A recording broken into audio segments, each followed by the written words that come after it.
This is the Huawei Mate 40 Pro, the Chinese company's latest flagship smartphone. Although it doesn't look radically different from its predecessor, it does come with a number of improvements, including a brand new chipset, a faster screen, and a new triple camera system. Now, even without Google mobile services, is this phone worth it? Find out in this hands-on of the Mate 40 Pro. Let's start with the build quality of the Mate 40 Pro, which is very good. As expected, it feels solid in my hands, and despite the aggressive curve of the display, it still feels quite comfortable to hold, which surprised me quite a bit.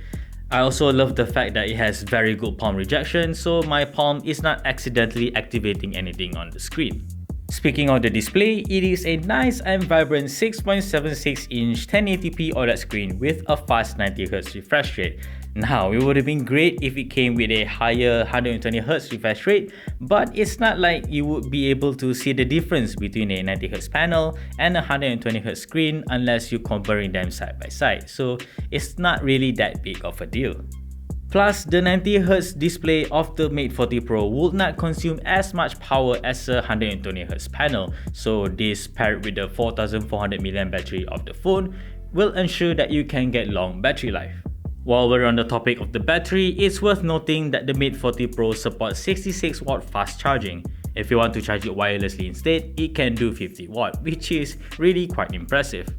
And then we have the processor powering the Mate 40 Pro, the Huawei Kirin 9000, a 5G 5nm chipset.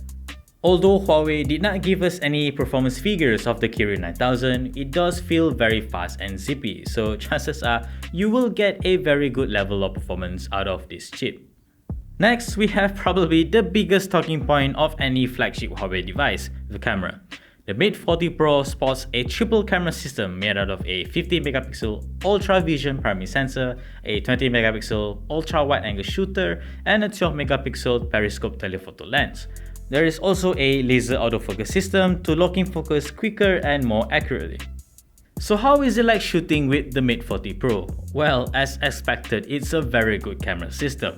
It has good distortion correction, excellent color reproduction, minimal noise level, as well as good detail preservation. While there is a lot of post-processing, the results do look very good. Flagship Huawei smartphones have some of the best camera performance in the market now, and you will not be disappointed with the Mate 40 Pro.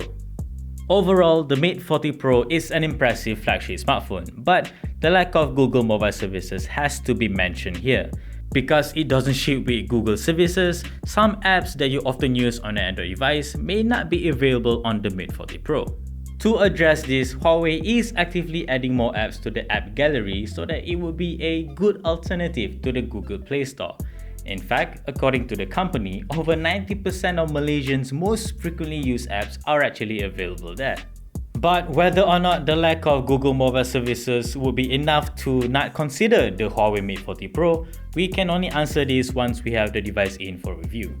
So that's our hands-on of the Huawei Mate 40 Pro. It's an impressive flagship smartphone and we expect it to be available here in Malaysia very soon. Like this video if you like it, subscribe to our channel if you haven't already, and always stay tuned for more good stuff to come here in Next Riff.